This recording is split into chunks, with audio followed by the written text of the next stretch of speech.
വള്ളിക്കുന്ന് നിയോജക മണ്ഡലത്തിൽ ലഹരി മുക്തമാക്കാൻ വിവിധ കർമ്മ പദ്ധതികളുമായി P Abdul Hameed master MLA യുടെ അധ്യക്ഷതയിൽ ചേർന്ന ജനകീയ സമിതി. കാലിക്കറ്റ് സർവകലാശാല ഓഡിറ്റോറിയത്തിൽ MLA വിളിച്ചു ചേർത്ത ജനപ്രതിനിധികളുടെ വിവിധ വകുപ്പുതല ഉദ്യോഗസ്ഥരുടെയും വിവിധ മത, സാമൂഹിക, രാഷ്ട്രീയ, സാംസ്കാരിക സംഘടനാ പ്രതിനിധികളുടെയും വിദ്യാഭ്യാസ സ്ഥാപന മേധാവികളുടെയും യോഗത്തിലാണ് തീരുമാനം. മണ്ഡലത്തിൽ ലഹരിക്കെതിരെ വാർ റൂം ആരംഭിക്കും.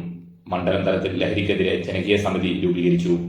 സമിതിയിൽ MLA ചെയർമാനായും എക്സൈസ് പരപ്പനങ്ങാടി റേഞ്ച് ഇൻസ്പെക്ടർ കൺവീനറായും തിരൂരങ്ങാടി, കൊണ്ടോട്ടി ബ്ലോക്ക് പഞ്ചായത്ത് പ്രസിഡന്റുമാർ, പെരുവള്ളൂർ, മോനിയൂർ, തേഞ്ഞിപ്പലം, വള്ളിക്കുന്ന്, ചേലമ്പ്ര, പള്ളിക്കൽ ഗ്രാമപഞ്ചായത്ത് പ്രസിഡന്റുമാർ വൈസ് ചെയർമാൻമാരായും മണ്ഡലത്തിലെ ജില്ലാ പഞ്ചായത്ത് ഡിവിഷൻ മെമ്പർമാർ അംഗങ്ങളായും രാഷ്ട്രീയ പാർട്ടി പ്രതിനിധികൾ, മത, സാമൂഹിക, സാംസ്കാരിക രംഗത്തെ സംഘടനാ പ്രതിനിധികൾ, വ്യാപാരി വ്യവസായി സംഘടനാ പ്രതിനിധികൾ അംഗങ്ങളായും AEO Parappanangadi, AEO Kondotty, AEO Vengara joint കൺവീനർമാരായും സ്കൂൾ പ്രിൻസിപ്പൽമാർ, പ്രധാന അധ്യാപകർ, സ്കൂൾ PTA പ്രസിഡന്റുമാർ, കോളേജ് പ്രിൻസിപ്പൽമാർ, SHO തേഞ്ഞിപ്പലം, പരപ്പനങ്ങാടി, കൊണ്ടോട്ടി, തിരൂരങ്ങാടി എന്നിവർ സമിതിയിൽ അംഗങ്ങളായിരിക്കും. ഗ്രാമപഞ്ചായത്ത് സമിതിയിൽ CDS chairperson, school MPTA chairperson, മഹല്ല് കോർഡിനേഷൻ സമിതി പ്രതിനിധി, ക്ഷേത്ര കോർഡിനേഷൻ സമിതി പ്രതിനിധി, ചർച്ച് കോർഡിനേഷൻ പ്രതിനിധി, റെസിഡൻസ് അസോസിയേഷൻ പ്രതിനിധി, പ്രോമോ കെയർ പ്രതിനിധി, ദുരന്ത നിവാരണ സമിതി പ്രതിനിധികൾ, ടാക്സി ഡ്രൈവേഴ്സ് യൂണിയൻ പ്രതിനിധികൾ എന്നിവർ അംഗങ്ങളായിരിക്കും. ഗ്രാമപഞ്ചായത്ത് തല കമ്മിറ്റി ആവശ്യമായ മാറ്റം ഗ്രാമപഞ്ചായത്ത് ഭരണസമിതിക്ക് വരുത്താവുന്നതാണ്. ഗ്രാമപഞ്ചായത്ത് പോലീസ് സ്റ്റേഷൻ പരിധിയിൽ SHOയോ പ്രതിനിധിയോ സമിതിയുടെ കൺവീനറായിരിക്കും.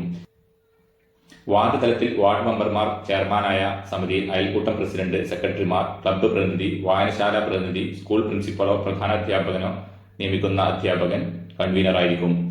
എക്സൈസ് ഇൻസ്പെക്ടറുടെ പ്രതിനിധി, പോലീസ് SHOയുടെ പ്രതിനിധി, മഹല്ല് ഭാരവാഹി പ്രതിനിധി, ക്ഷേത്ര ഭാരവാഹി പ്രതിനിധി, വാർഡിലെ അഡ്വക്കേറ്റ് എന്നിവർ അംഗങ്ങളായിരിക്കും.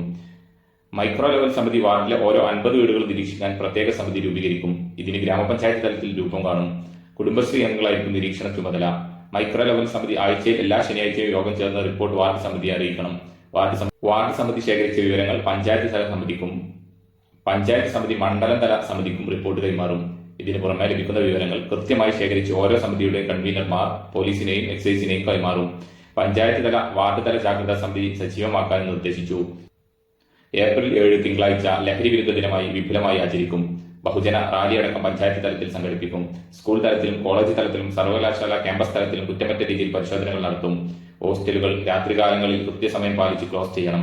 ഹോസ്റ്റലുകളിൽ അനധികൃത താമസക്കാരുണ്ടോ എന്ന് സർവകലാശാല ഉറപ്പുവരുത്തണം. രാത്രികാലങ്ങളിൽ സർവകലാശാല ക്യാമ്പസുകളിലും ടർഫുകളിലും മറ്റും പോലീസ് നിരീക്ഷണം ശക്തമാക്കും. ടർഫുകളുടെ രാത്രികാല പ്രവർത്തനവും ഗ്രാമീണ മേഖലയിലെ രാത്രികാല തട്ടുകടകളും പോലീസ് നിരീക്ഷിക്കും. റിസൾട്ട് ഉണ്ടായിട്ടുണ്ടെങ്കിൽ നമ്മുടെ ഒരു ക്രെഡിറ്റ് ആയിട്ട് നമുക്ക് കണക്കിലെടുക്കാം. എല്ലാവരും ഉണ്ട് ഇതിൽ. എല്ലാ റെപ്രസെന്റേറ്റീവും നന്നായിട്ട് സംസാരിച്ചു.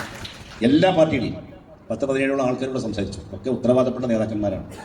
BJPന്റെ നേതാവ് ജയദാസ്, CPIന്റെ പ്രതിനിധി, കോൺഗ്രസിന്റെ എല്ലാ ആൾക്കാരുണ്ട്. അപ്പൊ നമ്മൾ എല്ലാവരും കൂടി ഒരുമിച്ചിട്ടാണ് വിചാരിച്ചു കഴിഞ്ഞാൽ 100% ഇല്ലെങ്കിലും ഈ ഇടപെടലിന്റെ ഒരു ഗുണഫലം നമ്മുടെ സമൂഹത്തിൽ കിട്ടും. അതിൽ യാതൊരു സംശയമല്ല. അപ്പം അതിന് എനിക്ക് ആദ്യമായിട്ട് നിർദ്ദേശിക്കാനുള്ളത് പഞ്ചായത്ത് പ്രസിഡന്റുമാരോടാണ്. പഞ്ചായത്ത് പ്രസിഡന്റുമാർ ഇതുപോലെയുള്ള ഒരു മീറ്റിംഗ് അടിയന്തരമായിട്ട് വിളിച്ചു കൂട്ടണം. വിളിച്ചു കൂട്ടിയിട്ട് ഇതുപോലെ എല്ലാവരെയും കേട്ട് ആ മീറ്റിംഗ് താഴെ തട്ടിലേക്ക് വരണം. പറഞ്ഞ ഗ്രാസ് റൂട്ട് ലെവൽ എന്ന് പറഞ്ഞല്ലോ, മൈക്രോ ലെവൽ കമ്മിറ്റികൾ വരണം. ഇനി താഴെ തട്ടിൽ അവർക്ക് ഈ കാര്യങ്ങൾ നിരീക്ഷിക്കാൻ പറ്റും. ഒരു 50 വീട് കേന്ദ്രീകരിച്ചുകൊണ്ട് ഒരു കമ്മിറ്റി ആയാലും കുഴപ്പമില്ല. അല്ലെങ്കിൽ അത് നിങ്ങൾക്ക് തീരുമാനിക്കാം പഞ്ചായത്തിൽ. ആ കമ്മിറ്റിയുടെ ഫലപ്രദമായിട്ടുള്ള ഒരു ഇടപെടൽ ഈ വിഷയത്തിൽ അവിടെ മുഖം നോക്കൊന്നും വേണ്ട. ഞാൻ പറഞ്ഞു ഇതുപോലെ എല്ലാവരും അതിൽ വേണം. ചില വിഷയങ്ങൾക്ക് നമ്മൾ ഒരുമിച്ച് പോകേണ്ടി വരും. ഒരാൾ മാത്രം പോകാൻ പറ്റില്ല. അപ്പോൾ ഇവിടെ സ്കൂളിലെ പിന്നെ PTA പ്രസിഡന്റുമാർ, ഹെഡ് മാസ്റ്റർമാർ, ഞാൻ പറഞ്ഞു ഇവർ വരാൻ ഒരാളും ബാക്കിയില്ല.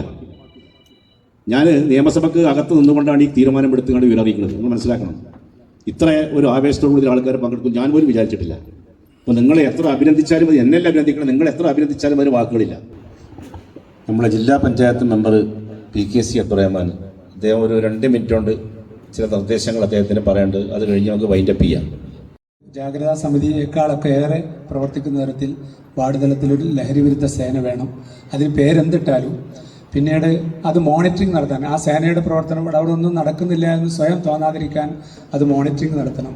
ക്യാമ്പസുകളിൽ, കവലകളിൽ, മറ്റ് ആളുകൾ കൂടിയിരിക്കുന്ന കേന്ദ്രങ്ങളിൽ, കളിസ്ഥലങ്ങളിൽ, അയൽക്കൂട്ടങ്ങളിൽ ടൂറിസ്റ്റ് കേന്ദ്രം, നമ്മുടെ ഏതെങ്കിലും പ്രദേശത്ത് വിനോദസഞ്ചാര കേന്ദ്രങ്ങളുണ്ടെങ്കിൽ അവിടങ്ങളിലൊക്കെ ഈ നമ്മുടെ ശ്രദ്ധ ചെലുത്തുന്ന തരത്തിൽ ഈ സമിതി അവിടെ ഒരു അറ്റൻഷൻ ഉണ്ടാകണം എന്നുള്ളതാണ്.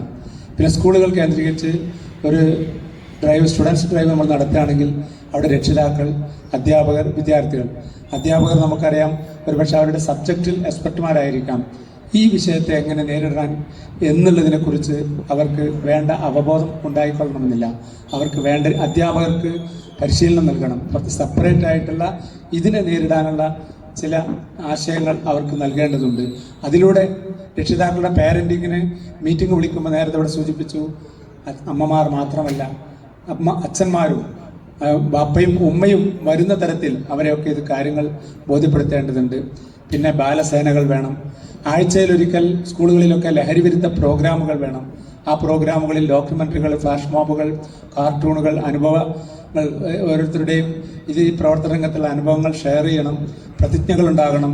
റീൽസ്, ഇതിന് ആൻറ്റി ആയിട്ടുള്ള റീൽസുകളും മറ്റുമൊക്കെ നടത്തണം. കൗൺസിലിംഗ് സംവിധാനങ്ങളൊക്കെ ഉണ്ടാകണം. പിന്നെ ഓരോ ദിവസവും കഴിയുമെങ്കിൽ മണ്ഡലത്തിൽ നടക്കുന്ന ഈ പ്രവർത്തനങ്ങൾ, ഇതുമായി ബന്ധപ്പെട്ട് നടന്ന പ്രവർത്തനങ്ങളുടെ ഒരു ബുള്ളറ്റിൻ, അത് സോഷ്യൽ മീഡിയ തരത്തിലാണെങ്കിലും അത് പേപ്പർ മീഡിയാസ് അല്ലെങ്കിൽ സോഷ്യൽ മീഡിയയിലൊക്കെയുള്ള കാര്യങ്ങൾ ഉൾക്കൊള്ളിച്ചുകൊണ്ടുള്ള ഒരു ബുള്ളറ്റിൻ ചെയ്യാവുന്നതാണ്. പിന്നെ ഇതിനൊക്കെ നേതൃത്വം വഹിക്കണമെങ്കിൽ നിലവിലുള്ള സംവിധാനങ്ങൾക്ക് പുറമെ MLAയുടെ ഒരു നമ്മൾ കോവിഡ് സമയത്തൊക്കെ ഉണ്ടാക്കിയതുപോലെയുള്ള ഒരു കൺട്രോൾ റൂം ഉണ്ടെങ്കിലേ ഇത് ഫലവത്താവാൻ സാധ്യതയില്ല. അല്ലാഞ്ഞാൽ യോഗം കഴിഞ്ഞ് നമ്മൾ എക്സൈസിൻ്റെ വകുപ്പും പോലീസിൻ്റെ കാര്യങ്ങളും അധ്യാപകരുടെ നീക്കങ്ങളും ഒക്കെ ആയി പോകും. ഇതിനെ കൃത്യമായി കൺട്രോൾ ചെയ്യുന്ന ഒരു കൺട്രോൾ റൂം നമുക്ക് അനിവാര്യമാണ് എന്നാണ് സൂചിപ്പിക്കാനുള്ളത്. ഏതായാലും പൊതുയിടങ്ങൾ ഒക്കെ സജീവമാക്കി നമ്മളെ ജനങ്ങളെ ബോധവൽക്കരിച്ച് ഇതിലേക്ക് കൊണ്ടുവരാൻ എന്തൊക്കെയുണ്ടോ അതൊക്കെ ഇവിടെ നിന്ന് ആവിഷ്കരിക്കപ്പെടും എന്ന പ്രതീക്ഷയോടുകൂടി നിർത്തുന്നു. നന്ദി.